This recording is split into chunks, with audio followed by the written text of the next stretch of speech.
Ahora le hablaré sobre el tercer grupo. Y a vosotros que sois atribulados, daros reposo con nosotros, cuando se manifieste el Señor Jesús desde el cielo, con los ángeles de su poder en llama de fuego, para dar retribución a los que no conocieron a Dios, ni obedecen al Evangelio de nuestro Señor Jesucristo, los cuales sufrirán pena de eterna perdición, excluidos de la presencia del Señor y de la gloria de su poder, cuando venga en aquel día para ser glorificado en sus santos y ser admirado en todos los que creyeron, por cuanto nuestro testimonio ha sido creído entre vosotros. Amigos, la palabra que he leído está saturada de una verdad increíble. ¿Cuál es la esperanza de este mundo? No es la política, ni el gobierno, ni la ciencia, ni la educación. Lo afirmo claramente, sin tartamudear, sin titubear, sin disculpas. Después de haberlo meditado, conociéndolo de corazón, la única esperanza para este mundo es la segunda venida de Jesucristo. La única esperanza para este mundo es la segunda venida de Jesucristo. Usted dirá, todo se está poniendo sombrío. Sí, gloriosamente sombrío. A los atribulados nos dará reposo. El Señor Jesús será revelado desde el cielo. Amigo, piense sobre el quién de su venida. Hemos cantado al respecto, el Señor Jesús está por venir. ¡Qué gran día será ese cuando Jesús se manifieste como Señor de señores y Rey de reyes! Hoy su señorío está encubierto. Hoy su señorío está tapado. Hoy su señorío es ignorado. Cuando vino la primera vez fue como un humilde nazareno que caminó en sandalias por las orillas de Galilea. Cuando Él venga nuevamente, vendrá como Rey de reyes. Vendrá como Señor de señores. Él regresa, según este pasaje, para ser glorificado y admirado en sus santos. El que fue despreciado, el que fue ridiculizado, a quien escupieron, el que fue coronado con espinas, el que fue clavado en ese madero infernal, crucificado y sepultado. Este mismo Jesús regresará otra vez. Esto infunde terror en sus enemigos. Pero qué gloria, qué gozo será para los hijos e hijas de Dios y para todos los santos de Dios de todos los siglos. Cuando pensamos en la segunda venida de Jesús, porque clamamos, sí, ven, Señor Jesús. El quién viene es Jesús. El cuándo de su venida, versículo 7. Y a vosotros que sois atribulados, daros reposo con nosotros cuando se manifieste el Señor Jesús desde el cielo. Mire la palabra cuándo. Cuando se manifiesta el Señor Jesús. No dice sí. La segunda venida no es cuestión de sí, sino de cuándo. ¿Y cuándo viene Él? Bien, al menos le diré esto, Él vendrá a tiempo. La Biblia dice que Él vino la primera vez en el cumplimiento de los tiempos. Él no se adelantó ni se atrasó un segundo. Y cuando Él venga otra vez, Él vendrá a tiempo. Malaquías llama la segunda venida de Jesús el renacer del sol. Malaquías 4:2. Mas a vosotros los que teméis mi nombre nacerá el sol de justicia, y en sus alas traerá salvación.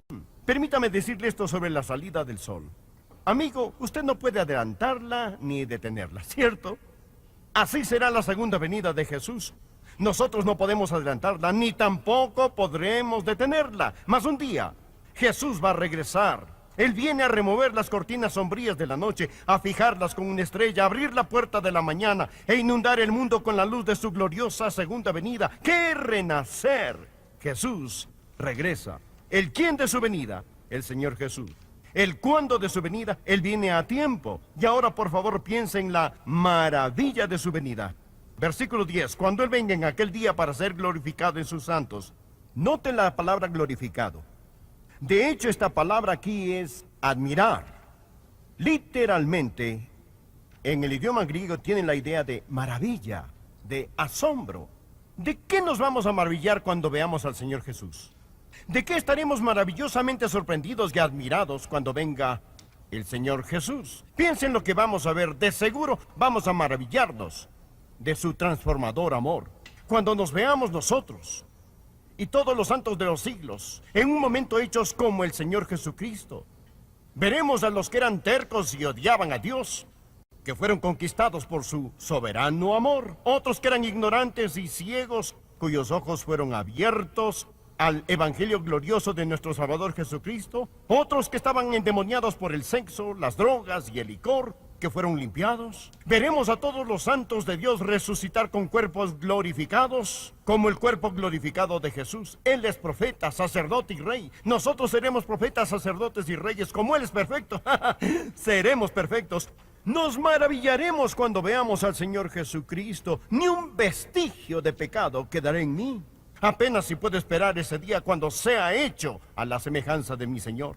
Y así, amigo, qué maravillosa ocasión será esta cuando el Señor Jesús venga de nuevo. Ahora, no solo piense en la maravilla de su venida, sino también en el testimonio de su venida. Veamos el versículo 10. Cuando venga en aquel día para ser glorificado en sus santos y ser admirado en todos los que creyeron. Ahora escuche, por cuanto nuestro testimonio ha sido creído entre vosotros. Pablo testificó sobre su venida.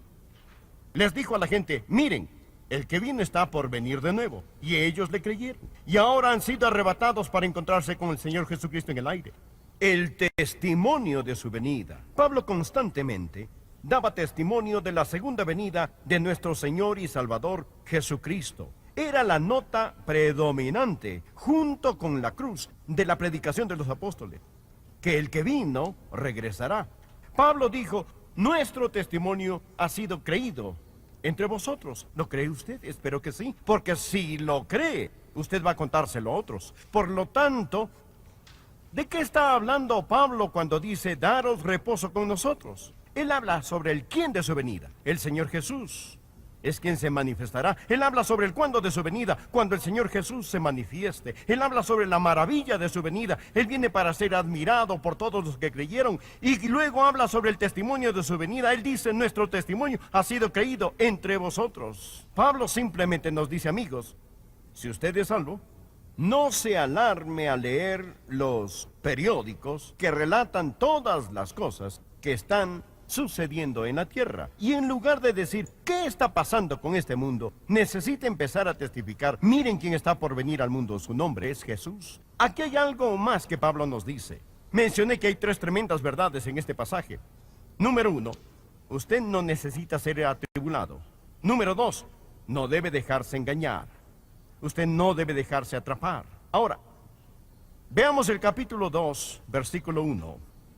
Pero con respecto a la venida de nuestro Señor Jesucristo y nuestra reunión con Él, os rogamos, hermanos, que no os dejéis mover fácilmente de vuestro modo de pensar, ni os conturbéis ni por espíritu, ni por palabra, ni por carta como si fuera nuestra, en el sentido de que el día del Señor está cerca. Nadie os engañe en ninguna manera. Lo que había pasado en esta iglesia era que existía una decepción diabólica. Alguien había falsificado una carta falsa, supuestamente firmada con el nombre del apóstol Pablo, y afirmaba que el rapto ya había sucedido, que ahora estaban en el día del Señor. El día del Señor significa la gran tribulación, que ese día del Señor había llegado. Y estos santos pensaron, oh, nos perdimos el rapto. Jesús ya vino y no fuimos parte del arrebatamiento. Ellos tenían temor, estaban sufriendo. Y el apóstol Pablo tomó la ocasión presentada por esta diabólica mentira para enseñar la verdad. Les dice, no se dejen engañar. Nadie os engañe en ninguna manera. Existen muchos impostores, hay cantidad de charlatanes, existen muchos líderes de sectas autonombrados que están engañando a tantos hoy en día y en esta era. Es la razón por la que estamos estudiando las profecías bíblicas. No necesita atribularse. Él nos dice, descansen con nosotros. No se preocupen, no tengan miedo. Y añade, ustedes no deben dejarse atrapar. Luego él empieza a relatar lo que pasará para que nosotros lo sepamos. Y él nos dice qué es lo que debemos anticipar. Dice en el versículo 3, nadie os engañe en ninguna manera, porque no vendrá sin que antes venga la apostasía y se manifieste el hombre del pecado, el hijo de perdición, el cual se opone y se levanta contra todo lo que se llama Dios o es objeto de culto, tanto que se sienta en el templo de Dios, haciéndose pasar por Dios. ¿No os acordáis que cuando yo estaba todavía con vosotros os decía esto? Ahora de lo que Pablo empieza a hablarnos es de la venida del anticristo.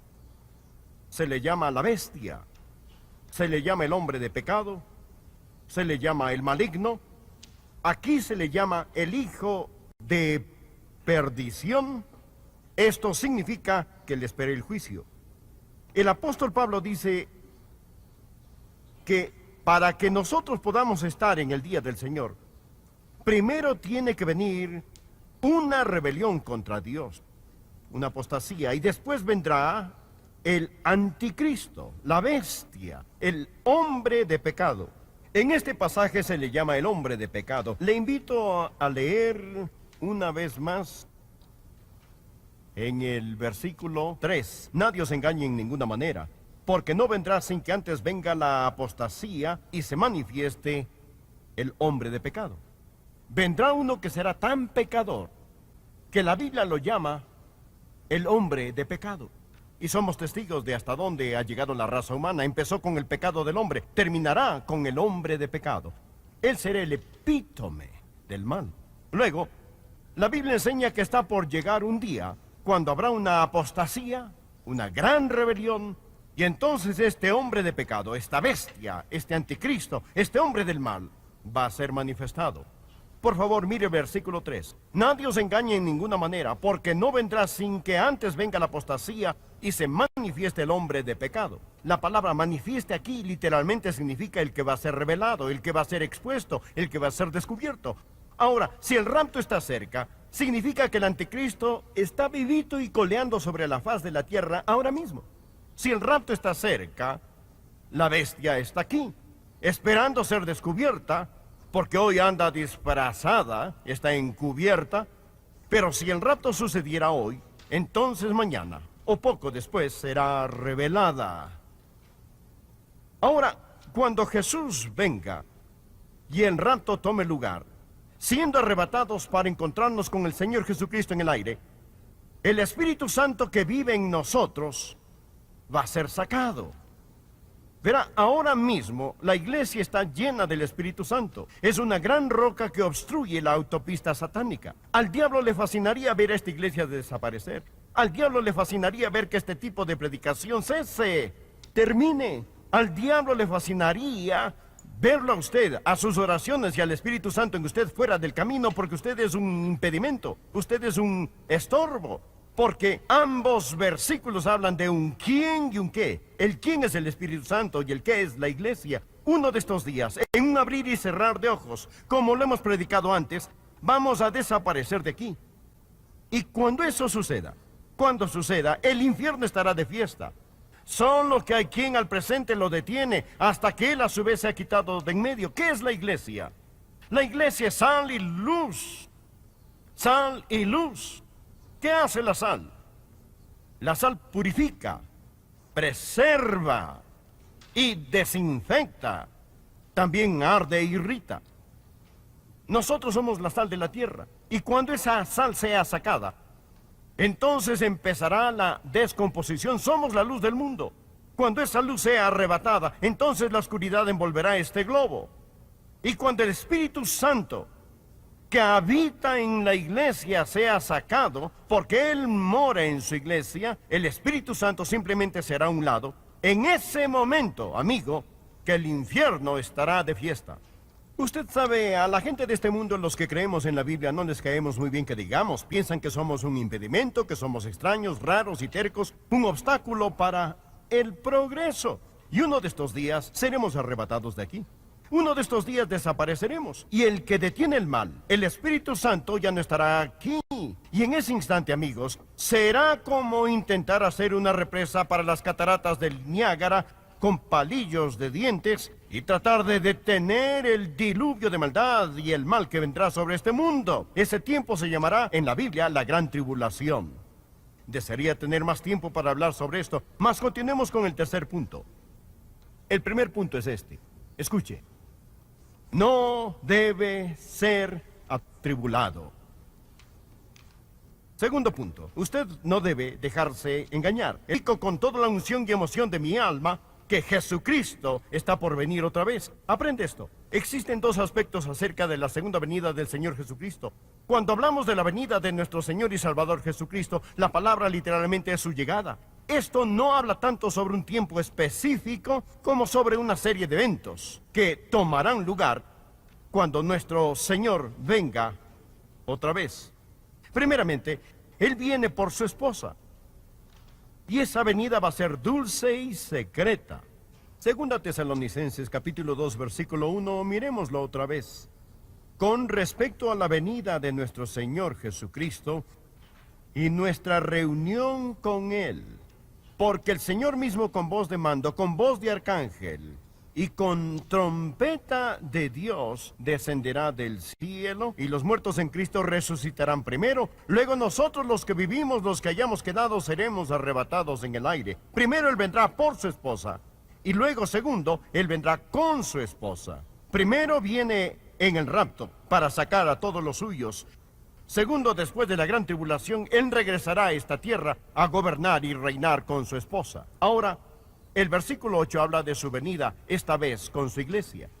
Aquí Él regresa en gloria y poder. Primero vendrá como nuestro novio, nuestro dulce prometido. Segundo, regresa como un soberano rey. Doy gracias a Dios por ello. Ahora, lo que ocurrirá es esto. El Señor Jesucristo va a destruir al anticristo. Él viene con toda su majestad.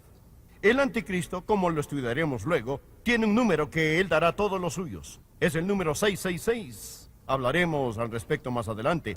Es lo que este versículo nos dice, que el 777 va a encargarse del 666.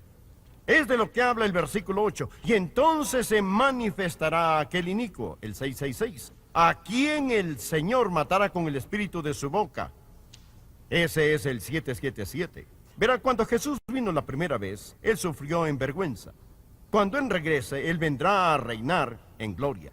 Cuando Jesús vino la primera vez, lo coronaron con espinas. Cuando Él regrese, Él llevará una corona de gloria. Cuando Él vino la primera vez, Él vino a morir en el lugar del pecador. Cuando Él venga por segunda vez, Él viene a ejecutar juicio sobre los pecadores no salvos. Jesús es Salvador y juez. Él dice, porque el Padre a nadie juzga, sino que todo el juicio dio al Hijo. La primera vez Él vino a buscar y a salvar lo que se había perdido. Cuando regrese, según las escrituras que estamos estudiando, regresará en llamas de fuego para castigar a los que no conocen a Dios, ni obedecen el Evangelio de nuestro Señor y Salvador Jesucristo. Cuando vino la primera vez, Él vino en la humildad más grande, montado en un animal de carga, en un asno.